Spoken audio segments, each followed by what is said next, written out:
Hey, Epistemic Duty. So thanks for your response, and thanks again to Nine Nines for starting a very interesting conversation here.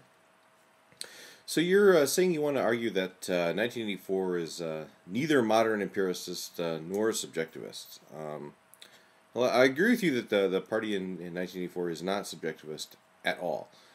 I still think, however, I'm not persuaded that the party is not modernist and not empiricist in its outlook, and I'll try to explain a little bit why.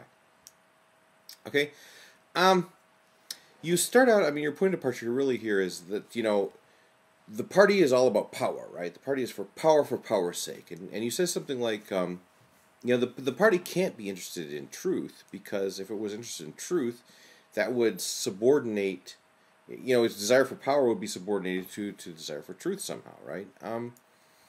Well, I mean, it's not really so. I mean, think about it this way, right? What is power, right? So what does power mean? Okay, if you have power, what can you do? You can change reality, right? I mean, power, that's what power is. Power is the ability to affect reality, to make changes in reality, right? So you can't really deny reality without, denying that it's possible to have power, really. So it's like, in order to have power as your overwhelming goal, you have to have power over something, right?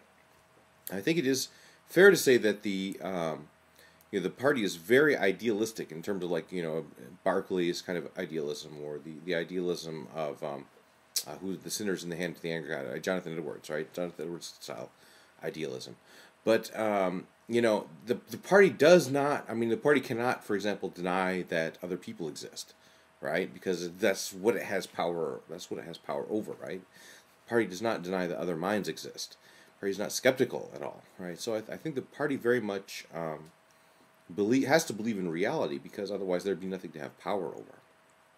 Okay, moving on to doublethink. Okay, you say that doublethink requires you to believe two different things at the same time, believe two contradictory things. I don't know if that's exactly the right way to describe it either. Okay, so let's.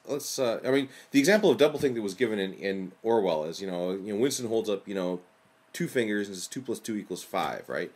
And kind of forces Winston to see 5 fingers when he flashes in the double victory sign, right? But there's another. Let's take another example of doublethink, right? Okay, so say you are talking with your kid, and you guys are both watching the sunrise, for example, and you're telling your kid, the sun really doesn't rise. Okay, it's like you can't really feel it, but the Earth is turning here, right?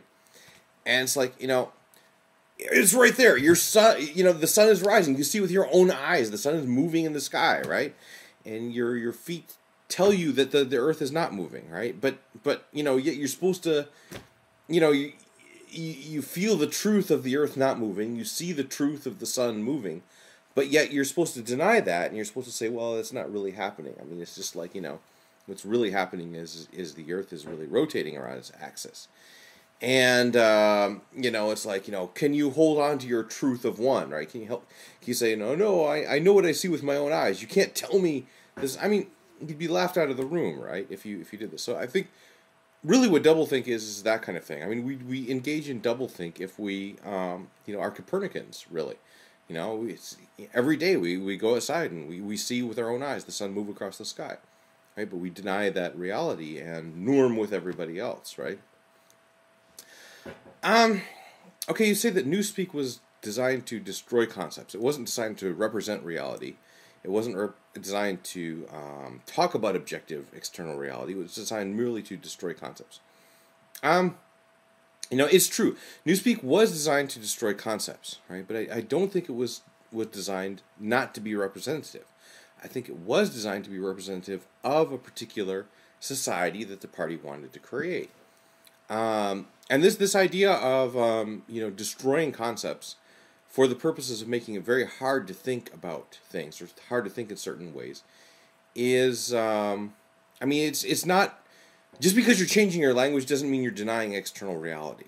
Okay, so let me give you another example of this. Okay, so for example, the language of political correctness, right? Say you want to deny that there's a such thing as the divine right of kings, or that there's a such thing as royal blood, or that there's a such thing as nobility, or that there's a such thing as the master race, right? You can try to make it as hard as possible to think in these terms by just not talking about royalty, or not talking about the divine right of kings, right? You change your language that way, or political correctness, right? We try to purge the words, nigger or kafir from our vocabulary because we don't want to think about people in certain terms, right? But that doesn't mean, we can do that, but that doesn't mean we're not interested in objective reality, right? Just because I deny that there's a such thing as the divine right of kings, or I deny that there's a such thing as grace or the sovereignty of God, right?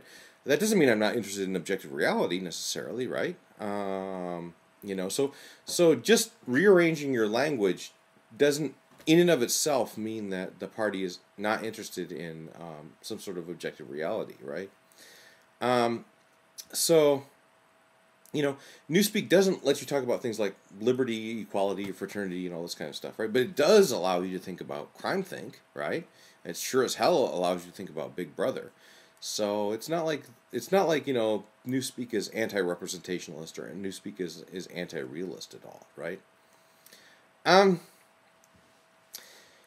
Let's see. Let's move on to Eric Fromm now.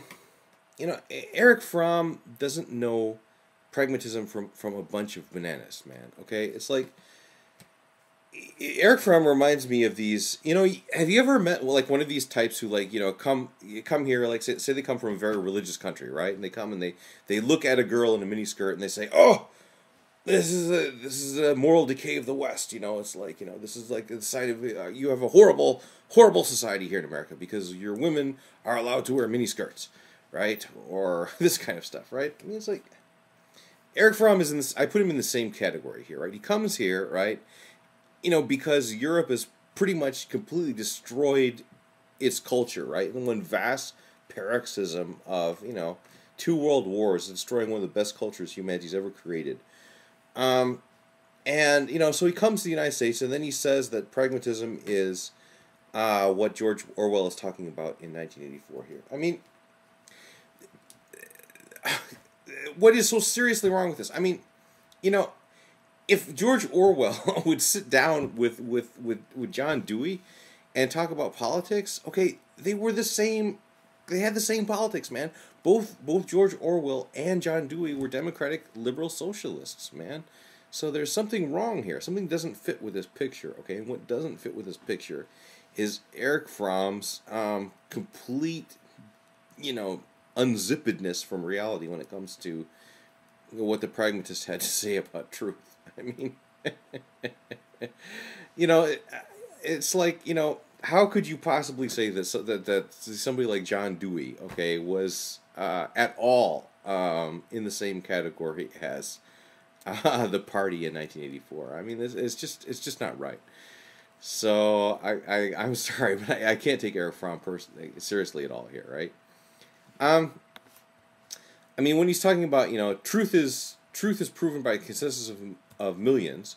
So how can a minority of one be right? Okay, who said this? Okay, who was it who said that truth is proved by consensus and not a minority of one?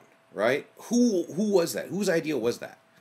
Okay, this was the idea of Bacon. This was the idea of the empiricists. Right? This is the scientific method.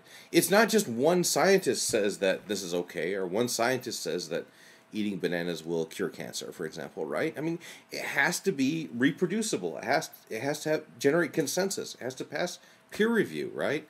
I mean, that's the whole idea behind peer review. It's not, we don't accept it as being true unless everybody accepts it as being true, right? That's the whole thing. That's really what the scientific method is all about. And what the party is talking about here really is just the scientific method as applied to the problem of political control, right? So, at any rate, I hope that answers some questions.